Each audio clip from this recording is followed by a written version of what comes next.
Welcome to the Functional Medicine Radio Show with your host, Dr. Carri Drzyzga, known internationally as the Functional Medicine Doc.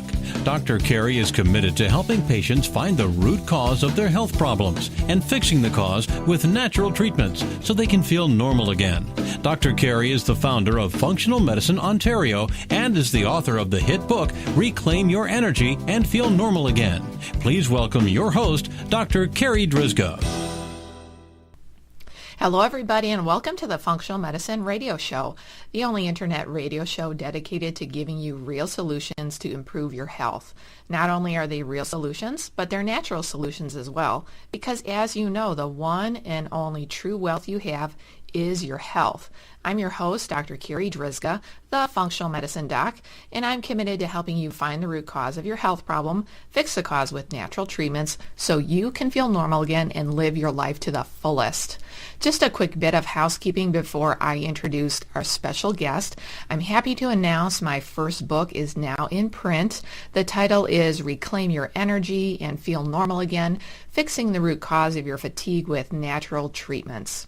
I've discovered 14 root causes of fatigue. I like to call them the fatigue factors, and in this book I explain 8 out of the 14. I've had some amazing feedback on how easy it is to read and understand. It's not full of technical doctory language like most books written by doctors are. And of course, the book also includes my own personal fatigue story, along with 4 other stories from real fatigue cases from my private practice. The book is available in paperback and Kindle form, so if you'd like a copy, you can find it on Amazon or on my website, www.drcarri.com. That's it for our housekeeping, so let's get started.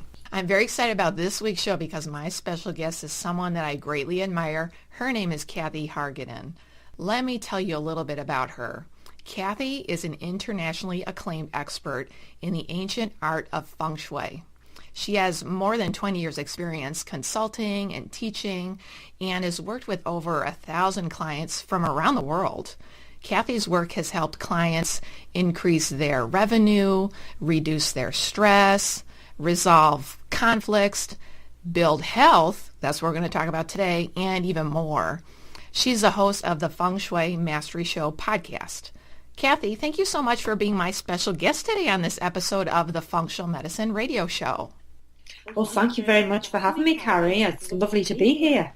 So, Cathi, I think a lot of our listeners have heard about Feng Shui and know a little bit about Feng Shui, but can you tell us, where does Feng Shui come from and why has it gotten so popular? Well, yes. I've been involved in it for about 22 years now, and when it first came on the scene, everyone thought it was something that was a fad or it was a new idea. But actually, it comes from an ancient book called the I Ching, 4,000 years old, from China. And it's all about change at the end of the day, that nothing stays the same. And in our relationship to change, we have to make those changes ourselves as well. If we stand still, then we become sometimes what's called frozen in our feelings, our emotions, our mind. And it's knowing, therefore, when to change and how to change. So the principles are that we live in a world of duality, which is yin and yang. And if we look at those two opposites very closely, we will see that there's 5 kinds of energy that exists in the world, and it's in relation to everything we do in our lives. And those 5 elements are the earth, metal, water, wood, and fire. And we can relate these to our health, our bodies. We can relate them to times throughout the day. We can relate them to colours, and even ailments and nutrition. So it's a very sophisticated system. This is nothing that's quirky or faddish about it. It was laid down by quite a lot of ancient philosophers over the many years. And so the principles are very, not only philosophical, but quite part of the Taoist belief system. I mean, Taoism is not a religion, it's a way of of thinking. And Lao Tzu is one of the prominent writers and believers of that philosophy. But the concepts of Feng Shui are universal, basically saying that our environments we interact with, we live in all kinds of environments, and how they affect us are very, very deep on all different levels, both spiritually, mentally, emotionally, even on a cellular level. Even the cells in our body are affected by the environments that we find ourselves or choose to live around. I hope that gives you a bit of a analysis. One thing I haven't mentioned there is that as you look at the yin-yang and then you look at the 5 elements, you are also looking at the environment according to a science. It's actually a science. But I like to say this is where science meets art. It's the world of the invisible meeting the visible. So basically Feng Shui is a way to produce balanced energy, right? Yes, it's everyone's balance is different because we've all got different kinds of fire or earth or wood energy in us. So it's quite a highly individualized approach to people because not one answer fits everybody on the planet. We've all got a different fingerprint, and so with Feng Shui, it deals with your particular fingerprint. That sounds a lot like functional medicine too. That functional medicine is a very individual process because everybody is unique and different. So that makes total sense when you explain that Feng Shui is also a very individual thing.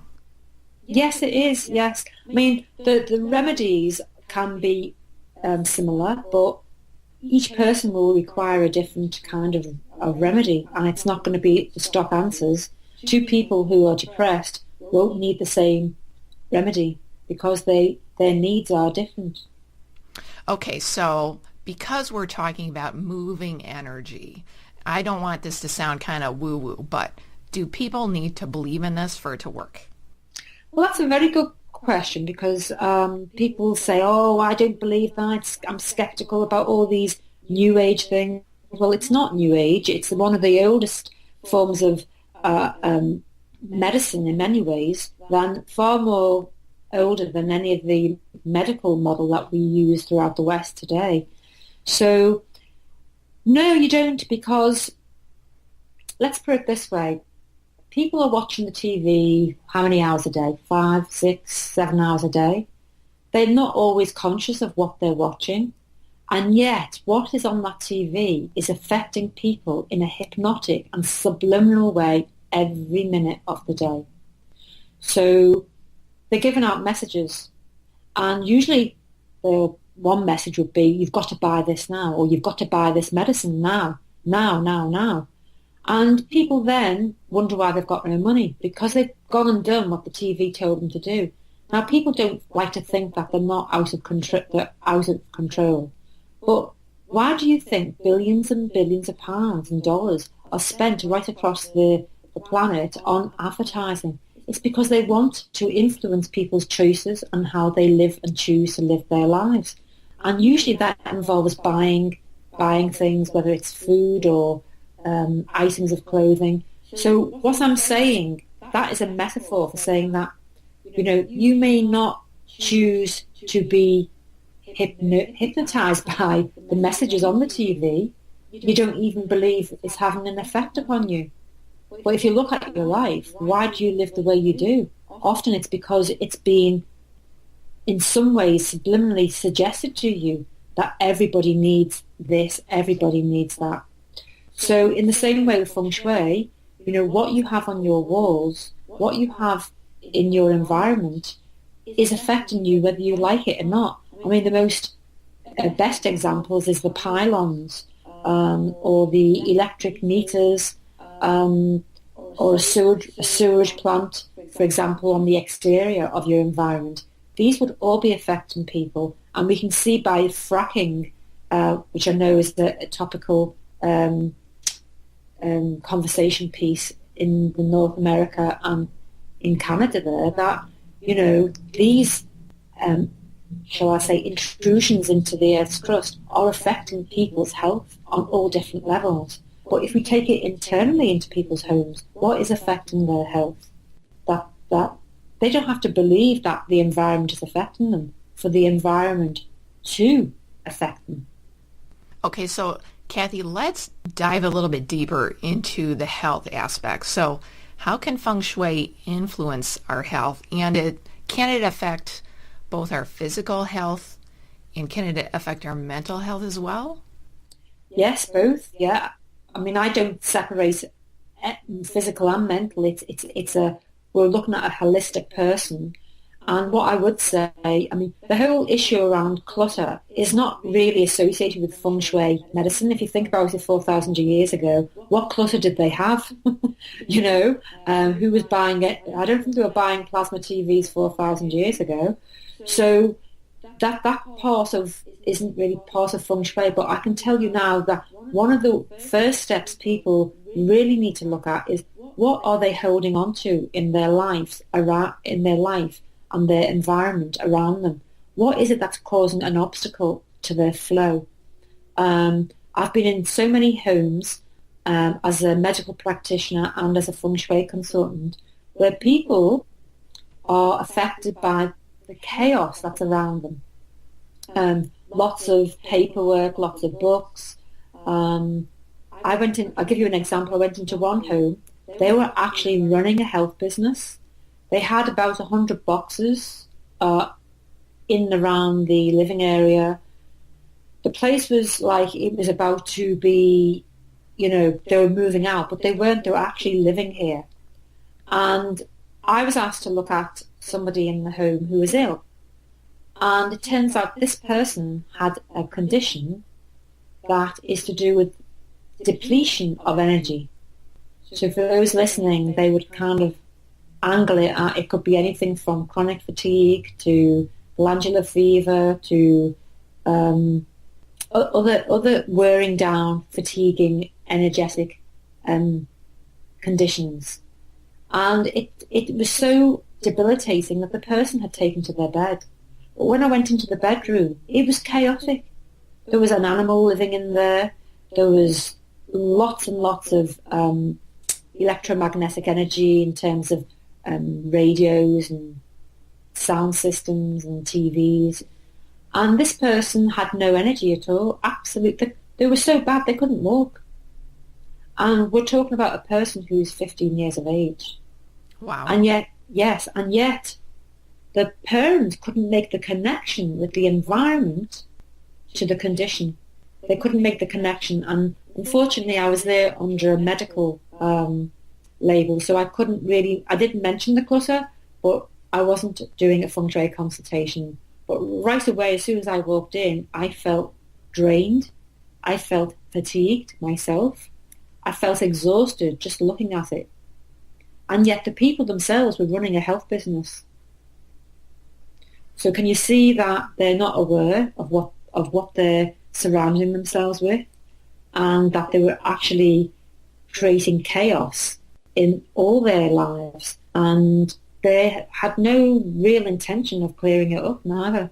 This was an ongoing scenario. This was nothing suddenly occurring.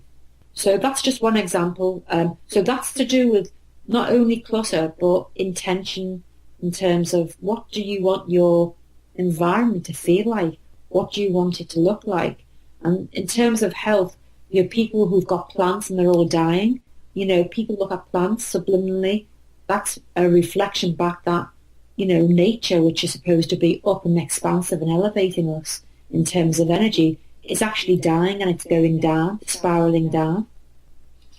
So, just those two aspects alone, if people just change those two aspects, I can tell you would have such a shift in how you feel, both mentally and all illness. I happen to believe that all illness comes from the mind. So, if you have got a physical ailment, then this would help the psychological aspects of you. I've gone into people who are very ill and they're surrounded by so much clutter that they can't move in the wheelchair because they've penned themselves in they've cornered themselves in that there's nowhere else to go. So, and I realise it's very hard for people to let go of the past, let go of memories, but no one's taking any of this stuff with them. So you bring up some really great points about clutter and about having nice living plants. Can you give us any other tactics about using Feng Shui? What are some of the things we should be looking for in our homes? Okay. What you can do is surround yourself on the wall with pictures usually pictures of nature that are elevating and inspiring are really good to have, because it comes back to the 5 elements. In those pictures, you're going to have wood, the element of wood. You're going to have fire, as in like the sun or orange flowers. You're going to have water to feed so maybe there's a river or a beautiful lake. You could have the metal is to do with shapes of round shapes. That's a bit more difficult to actually put across, but you could have anything like a metal for fencing, perhaps. And then you're looking at the earth. You want big earthenware pots.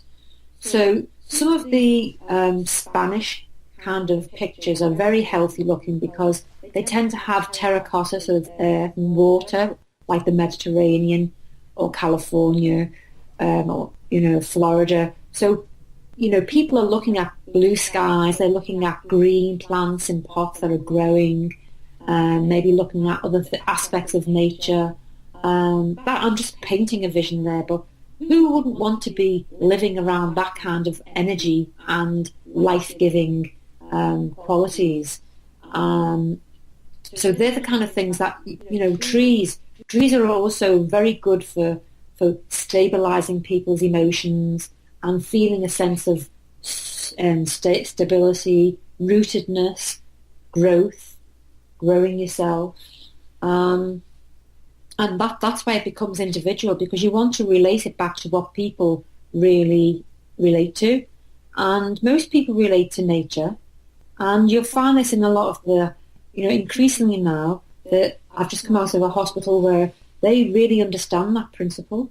It's actually a hospital I did work in the intensive care unit, where I suggested certain things to change in the environment to enable people who are in intensive care to be able to come back to earth, so to speak, in an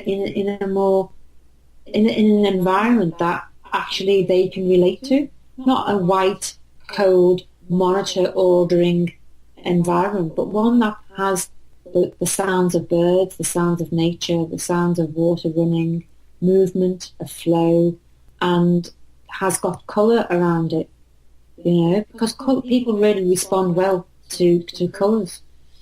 And so that's the hospital. How many people, think of the times when you've been in an environment maybe where it's in a hospital and it's cold and clinical, detached. Think of the times you've been in a law court. What kind of environment does that make you feel? What's the feelings that go with the courts? There's an environment, a feeling of being in the library. All these environments exude a certain energy, a certain feeling, and you either like them greatly or you dislike them. And often most people, I've never come across anybody who likes to be in a hospital, So also plants, make sure that they're growing, they're not dead, not dying. Any clocks on the wall, make sure that they're clicking, they're ticking. Then they hadn't stopped 2 years ago or two days ago, and you're stuck in time, frozen in time, so to speak. So just to say about the mental health side of things, I've actually worked with people who have been depressed, and the first thing I say to them is, right, well, what do you think about the environment you find yourself in? One guy, he didn't want to go back to work. I asked him why. He said, I said, describe your office to me. He had tried to commit suicide, actually. So he described his office, and I said, well, what if you put a picture on the wall opposite your desk where it transfers a message to you? Why are you going into work? What's the purpose of it? What are your goals? can you think of a picture, I said to him, that basically speaks back to you about, what you intend to achieve as a result of going to work. And right away I saw a smile on this man's face, and he really got it. He really understood, and he employed people as well. So I said, well, what's the canteen services like for these people? He said, oh, they're a bit, dowdy and scruffy. I said, well, you have to look after the people that you employ, because you want people coming to work that are happy, and they're going to exude an attraction to the customers. So right away we started looking at, maybe having good pictures around, clean and clear areas for people to work from, and maybe a little chime. So when people come in, they think, yeah, I'm happy to come in here. There's nice sounds, nice smells, beautiful colours on the wall. This is a good place to be. Good vibration, good energy. And opportunities come to people with good vibrations. Cathi, for you and for our listeners, I actually had my office fully feng shuied. It's been about a year now. And what I noticed was that, well, I guess I'll go back a little bit. So some of the process, my feng shui professional told me that like some of the things that you mentioned, I need to put a picture of nature, in this specific spot, or I need to have more metal in this specific spot, so I need to buy something of these different shapes. Yeah. And then I rearranged some of the furniture. It wasn't a lot of big things. It was just small little things. I did have to buy some new things, but a lot of it was just rearranging. And I noticed a definite change in the feeling of what my office felt like. So this is my private practice where I see patients. I definitely noticed a better feeling to it. And most of my patients also noticed it as well. They would come in and they would say, something has changed. Wow, it feels so comfortable in here. And so they didn't know that I had the office feng shuied, but they could definitely feel a difference, that it just felt more calming, more relaxed. They were, more happy to be there, in the reception waiting for me. Just the whole energy in the office just felt so much better and more, I guess, more alive, and like more of a healthy energy. Not that it was bad before, but it just helped. Yeah. It helped to boost it. So I know with my feng shui professional, she had a grid that she showed me, and it had 9 boxes on it, and that related to different areas within my office. But I forget, is there a specific area that is specific to health?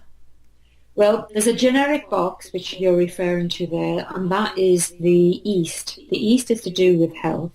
Having said that, as I said to you before, Feng Shui is not as simple as it's been relayed to a lot of people. It's actually very sophisticated calculation of numbers of dates of birth, and so it is possible to find out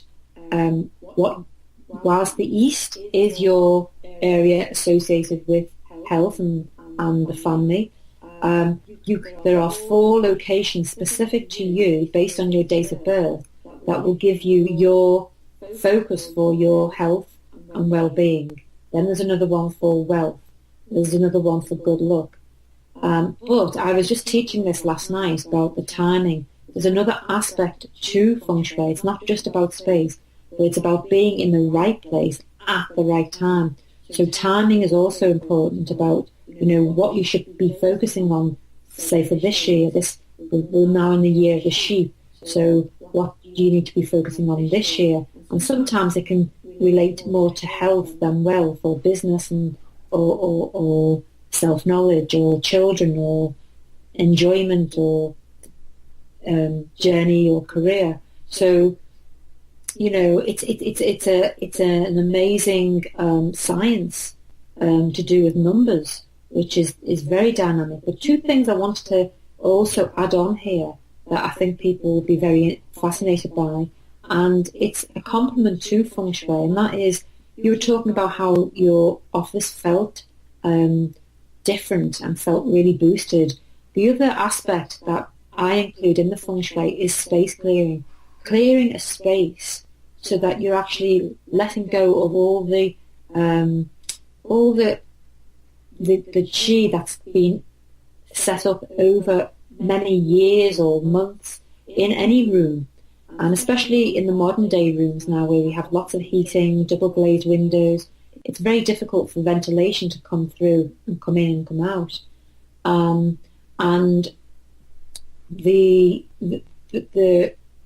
I have gone into it in the webinar, so it's quite detailed, but it is believed that because we have memory is found in water, and water is in the moisture in the atmosphere, our feelings and our thoughts can actually be patterned. They can create a pattern in the atmosphere. So I've taught how to cleanse that atmosphere so that you're letting go of the patterns and thoughts and feelings of other people in that room. So like a hospital, people in the past have said there's certain parts of a hospital that seem to constantly attract quicker deaths, people dying more quickly in that part of the ward than other parts. And I've had that from nurses and doctors who've informed me of that. And so that's another fascinating aspect, because you can cleanse your environment. And the other one I wanted to mention is where people sleep. They must not have any electrical TVs, whirligigs in there, because it's actually stopping people from sleeping properly. So even though the TV's turned off, it's still powered. So all these things that people push into their bedroom, they're actually, people wonder why they've got insomnia or they can't sleep or they've got headaches. And it's because not only the position of how they sleep, but what is around them. There should be very little in the bedroom, because you're supposed to be resting. This is where you rejuvenate your body. The cells need to rejuvenate. And so what you have on the walls there is also important. Nature, once again. Nature, when people are in nature, they heal. It's a healing energy. And increasingly people live in cities and they're not related to nature. They're almost cut off sometimes. I know that's not everybody, but so your bedroom is very important, because that restores your health for the next day. So I would certainly look into the whole space clearing. If they look into my name there, I've got some YouTubes up, and I actually show people how to space clear. You have to be careful because it does involve like matches and fire, but this is what the native Indians of Canada and of America did. They would never ever settle their settlement in a piece of land that wasn't cleansed. They'd use sage and juniper in their ceremonies and rituals. And right across the world, I've lived in India and Asia, and right across the world you will see other cultures do exactly the same. They will cleanse a room first before anyone moves in on it.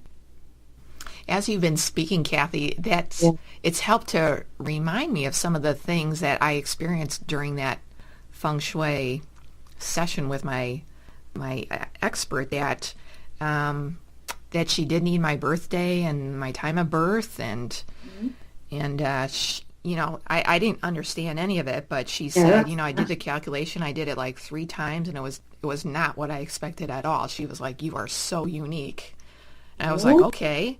But it really brought to light how complicated it really is. Yeah. That you can't just open a book and just, place things here or there, that there really is a lot more to it. And I do remember her needing to be in my office alone so that she could cleanse all the, I just called it the bad energy. I call it the bad juju. Get the bad juju out of the office. Well, you know what it is, Carri? The thing is, we can all be negative. Let's not mince our words here. We are human beings, and we have positive thoughts and we have negative thoughts, and a lot of us have self-sabotage thoughts. And so often it's not just cleansing other people's negativity, it's cleansing our own self-defeating thoughts. So it's good that we all kind of have a little cleanse of our rooms or homes, offices, now and again, because it just makes way for new things to come in. We get rid of the old and make way for new. And there's absolutely nothing wrong with accepting that, we have memories, we have patterns that we keep on repeating over and over. This helps to break those patterns. We're starting to run really short on time here. How can our listeners find out more about you, and do you have any resources that you recommend for people?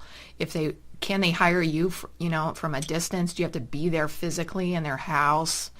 Well, I've done a series of webinars and offer webinar packages for people to teach themselves. And what I would suggest first and foremost, if they go to this website, I'll read it out. It's www.fengshuimasteryshow.com. So you're spelling Feng Shui, Fengshui Mastery Show, SHOW.com. Now in there, people can sign in and they can go to my free webinar, which I'm dealing with 5 steps to creating wealth, thanks to Feng Shui. And they can learn some of the ideas from that. If they want to learn more, there's a package there that they can hook onto if they want to. And also, I've done packages around the timing aspect we've just been talking about. And also, because this is a new year now, Chinese New Year. And also 5 Feng Shui keys to attract that special relationship in your life.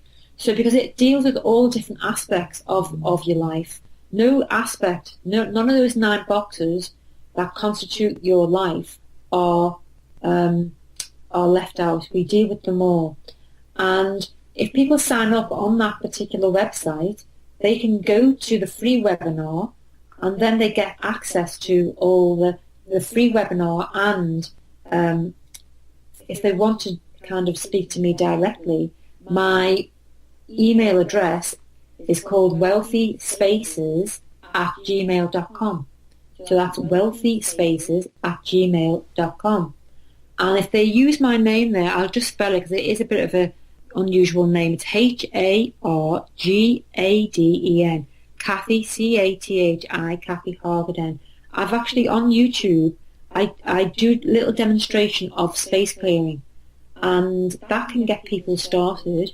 And there's lots of other interviews I've done on that website, which tells you, fascinating results that people have had. I've interviewed people in business, people in the health world. I've gone into hotels and looked at the feng shui of hotels in England and Australia, India, and just to see what we're looking at and how it works. And I've also on there's a great resource for the kind of books people can read that are available on the market. So I've done an interview. It's not an interview; it's like a book review. And that's all available to them. They can go in there. If there's any questions, just sign up to the the webinar, and they can always get back to me on wealthyspaces@gmail.com. Okay, well, for our listeners, I'll make sure to put all of those links and all those resources that Cathi just mentioned in our podcast notes so that they can find you easily, Cathi. That's brilliant. Thank you very much. I've really enjoyed speaking about the aspect of health, because often people really want to know where's the money or where's the relationship. But, I really reiterate what you have said at the very beginning. Your health is your wealth.